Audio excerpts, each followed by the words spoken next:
اعوذ باللہ من الشیطان الرجیم، بسم اللہ الرحمن الرحیم، لعنۃ اللہ علی القوم الظالمین۔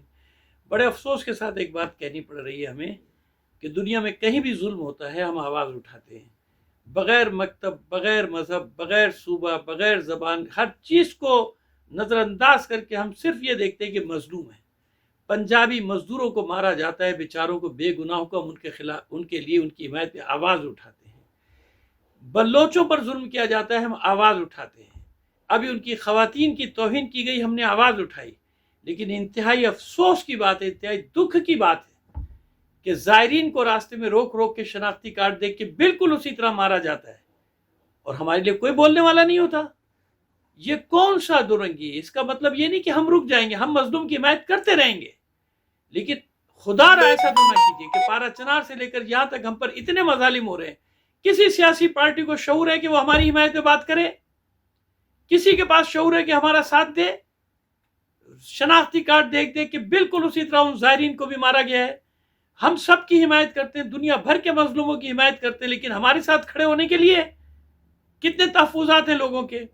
تو میری گزارش ہے تمام سیاسی پارٹیوں سے کہ یہ نتائج اس کے اچھے نہیں ہوتے، لوگوں کے دلوں میں نفرتیں پیدا ہوتی جاتی ہیں۔ جو لوگ اس وقت بلوچ جن کے اوپر جو ظلم کے دعوے دار ہیں، ان پہ ظلم ہو رہا ہے، جو ان کے حامی ہیں، وہ اپنے حامیوں کو بھی مخالف بنا رہے ہیں۔ اس طرح سے ایسے ہوتا ہے کہ اس طرح سے بے گناہوں کو پکڑ پکڑ کے مار دیا جائے۔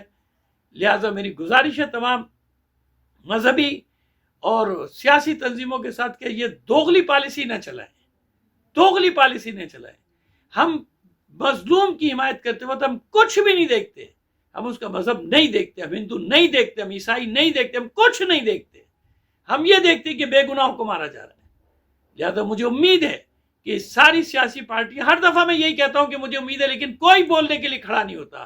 ہم پر تشدد کرنے کے لیے کھڑے ہو جاتے ہیں، ہمارے احتجاج ختم کرنے کے لیے کھڑے ہو جاتے ہیں، لیکن پھر بھی میں حجت تمام کر رہا ہوں کہ مجھے امید ہے کہ میرے اس میسج کے بعد یہ تمام سیاسی پارٹیاں، یہ تمام مذہبی پارٹیاں ان مظلوموں کی حمایت کے لیے بولیں گی کہ جو اس طرح سے روک روک کے زائرین کی بسوں سے ان کو بسوں سے اتار کے مارا جا رہا ہے۔ مجھے امید ہے، ورنہ ہوگا کیا کہ ہم تو بولتے رہیں گے، لیکن ہماری قوم بھی عام انسان ہے، سب جگہ عام انسان ہے، وہ نہیں سمجھتے، وہ ہماری بات بھی نہیں سمجھیں گے پھر کہ ہمارے لوگ مارے جا رہے ہیں اور آپ اس طرح کی باتیں کر رہے ہیں۔ لہٰذا حکومت کو تو میں کیا کہوں گا، حکومت کی ریٹ تو سب کے سامنے کیا ہو رہا ہے، پورے پاکستان میں پتہ چل ہی رہا ہے نا کہ کیا کر سکتے کیا نہیں کر سکتے۔ ان سے 15 کلومیٹر کی ایک روڈ نہیں کھلتی پارا چنار کی، کیا دماغ یہ دعوے کر رہے ہیں، پتہ نہیں کیا کیا انٹ شنٹ بکا کرتے ہیں۔ لیکن سیاسی مذہبی پارٹیوں سے بھی کہہ رہا ہوں کہ دیکھو، یہی وجہ ہے کہ جب تم ایک دوسرے کی حمایت میں نہیں بولتے ہو تو سب کی باری لگتی ہے۔ دیکھیں ہمارے JUI کے کتنے محترم اور مشہور علماء کو کس طرح سے بے دردی سے مارا جا رہا ہے، کہ ہم نہیں بول رہے ہیں ان کے لیے؟ ہم جو بیچارے بلوچ بے گناہ مارے جاتے ہیں ہم ان کے لیے نہیں بول رہے؟ ہم پنجابی مزدور، ہمارا مزدور بیچارہ غریب مزدوری کرنے والا، اس کو بسوں سے اتار کے مارا جاتا ہے، ہم اس کے لیے نہیں بولتے ہیں؟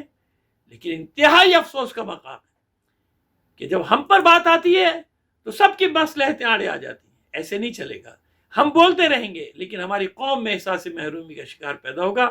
مجھے امید ہے کہ تمام سیاسی مذہبی پارٹیاں ان معاملات کو برابر سے دیکھیں گے۔ مظلوم ہوتا ہے، اس کا کوئی مذہب، کوئی دین اس کو اس نظر سے نہ دیکھیے۔ مظلوم ہے، جس پر ظلم کیا جاتا ہے وہ مظلوم ہوتا ہے۔ اگر آپ کے ملک میں غیر مسلم پر ظلم کیا جائے تو کیا آپ کا پر واجب نہیں ہے کہ آپ اس کے لیے آواز اٹھائیں؟ یہ مطلب ہے میرے کہنے کا۔ وما علینا الا البلاغ المبین۔